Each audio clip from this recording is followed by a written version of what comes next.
Okay, so we are discussing about the classification of amyloidosis. Here, amyloid it is get divided into systemic amyloidosis and localized amyloidosis. Systemic amyloidosis, there are four types: that is generalized primary amyloidosis, generalized secondary amyloidosis, hereditofamilial amyloidosis, and hemodialysis associated amyloidosis. Localized amyloidosis, there is senile cardiac, senile cerebral, and endocrines associated amyloidosis. Okay. Now, first, that is primary amyloidosis. We are talking about primary amyloidosis. So, it often involves the connective tissues above diaphragm. This primary amyloidosis, it often involves the connective tissues above diaphragm. Now, this condition often affects the middle-aged or elderly persons. This condition is always affects the middle-aged or elderly persons. The lesions may affect heart, alimentary canal, tongue, and skin. Or the secondary infection, it may affect the tongue, larynx, then bronchi, nasal septum.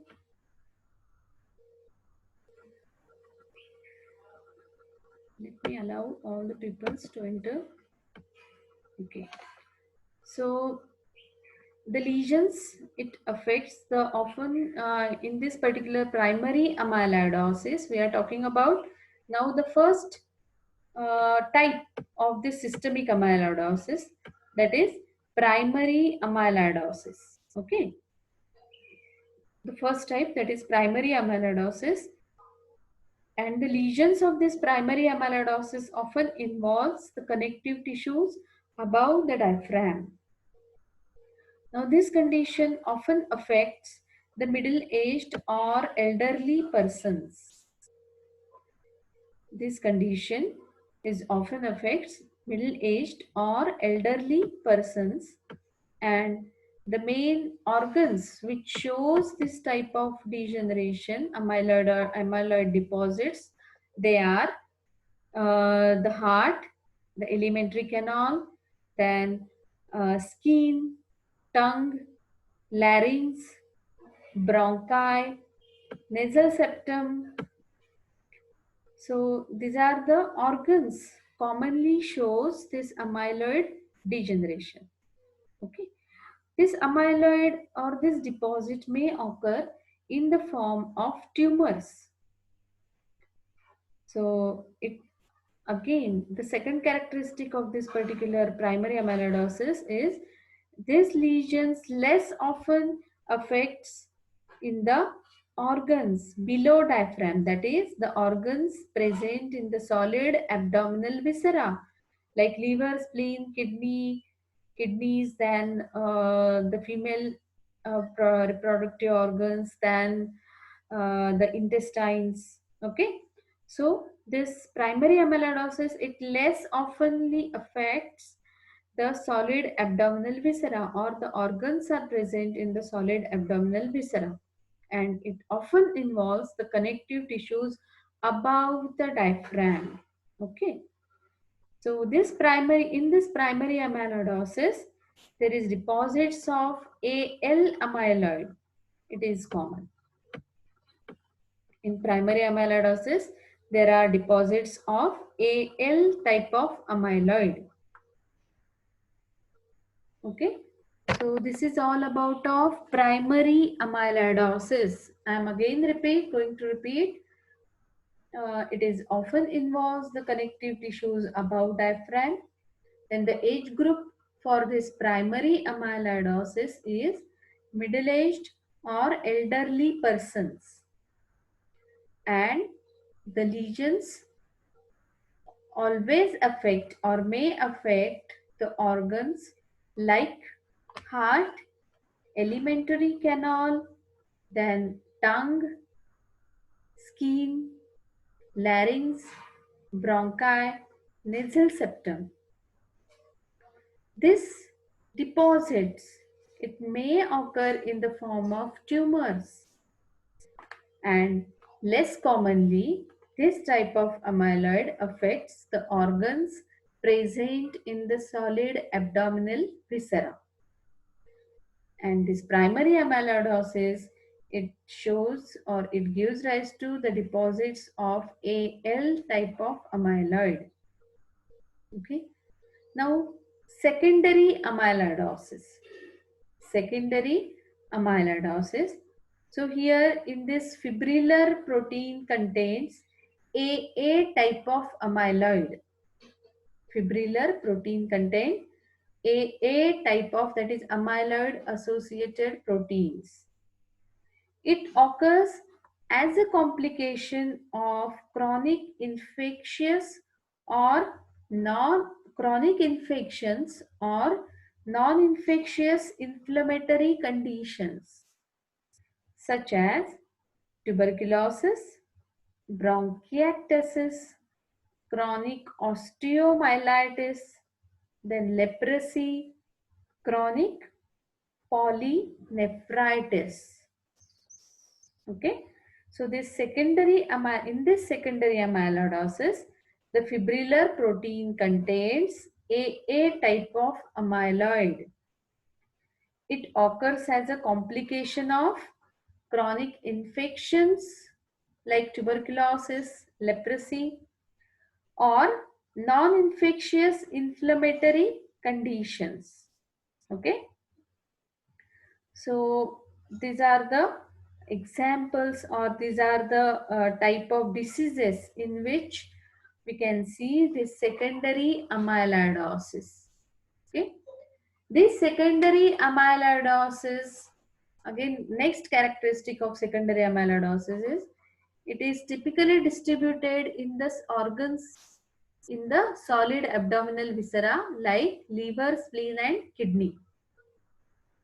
And this secondary amyloidosis, it complicates the rheumatoid arthritis, or it is presents or get accumulated as a complication of rheumatoid arthritis, ankylosing spondylosis, then inflammatory bowel diseases like ulcerative colitis or Crohn's disease.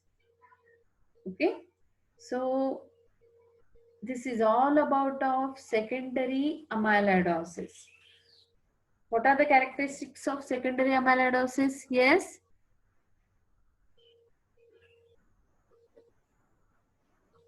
Yes.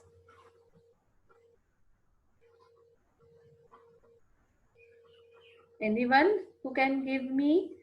Those who are attentive, please answer. What are the characteristics of this secondary amyloidosis? It is a AA type of amyloid. Yes. Then? Occurs in complication of chronic infections. Chronic infections and non-infectious inflammatory conditions. Okay, like TB, leprosy, then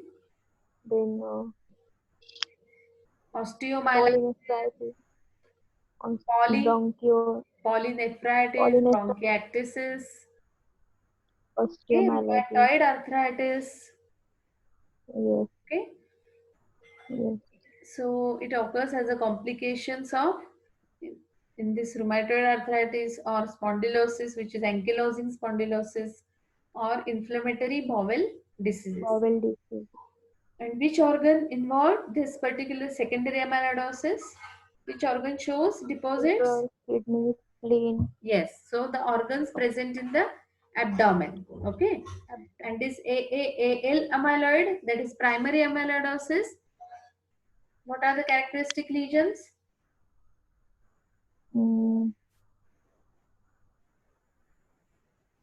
Older or middle-aged people, you can see in.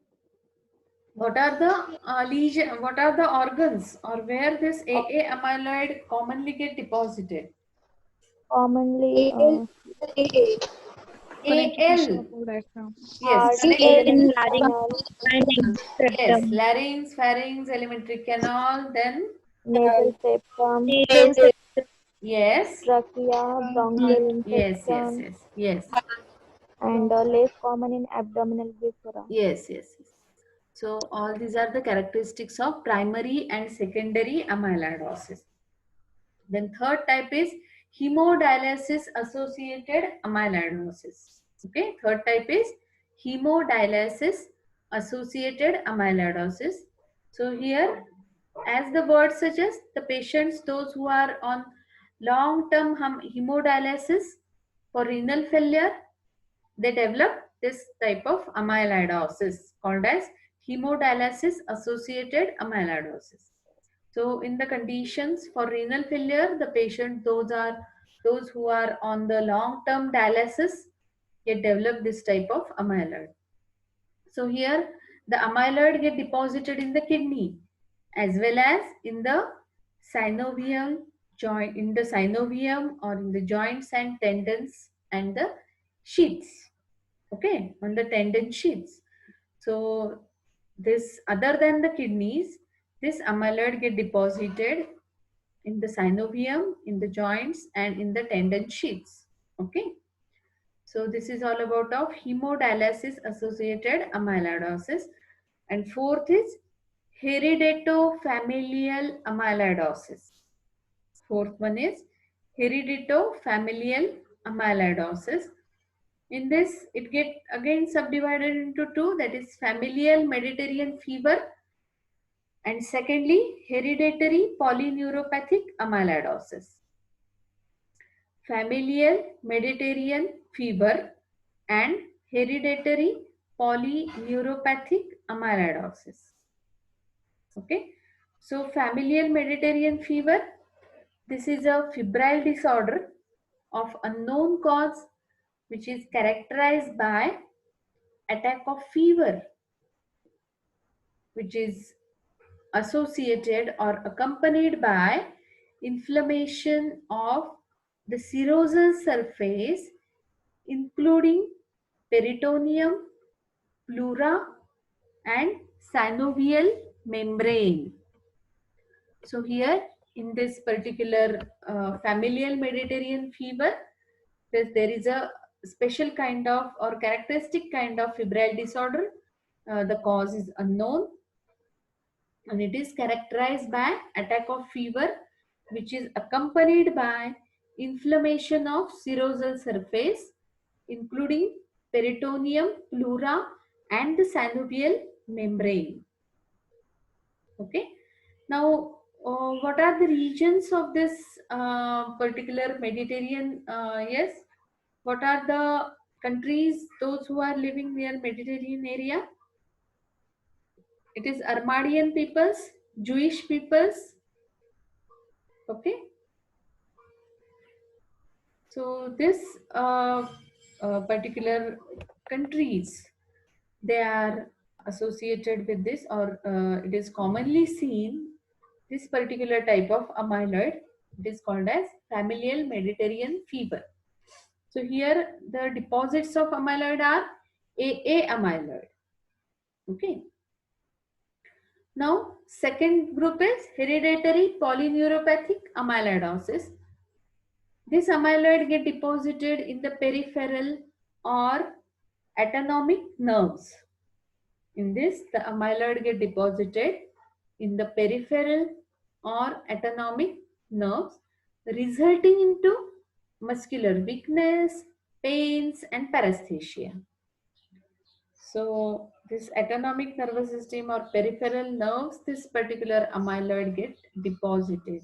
And of course, there is hereditary part. It is important which act as a stimulus. Okay. So hereditarily, it is carry forward from one generation to other. We call it as hereditary polyneuropathic amyloidosis. So here this amyloid get deposited in the peripheral or autonomic nerves, resulting into muscular weakness, pain and paresthesia. Okay, is that okay? So Yes, ma'am. today we are going to stop with this systemic amyloidosis. Then tomorrow we are going to discuss this localized amyloidosis, then about formation of amyloid and the amyloid associated with particular organs, that is amyloidosis of kidney, amyloidosis of liver, amyloidosis of spleen and heart. Okay, all these things we are going to discuss tomorrow, and then we are going to if there is time uh, left, then we are going to start with lipoidal degeneration, the next part of degeneration. Okay, so if there is any query you can ask me in the personal this by messaging. Okay, so here today we are going to stop with our lecture.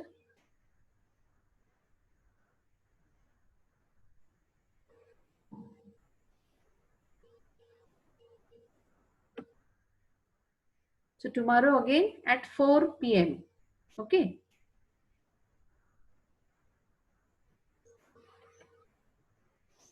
Okay, ma'am. So now there are only less participants for the second meeting.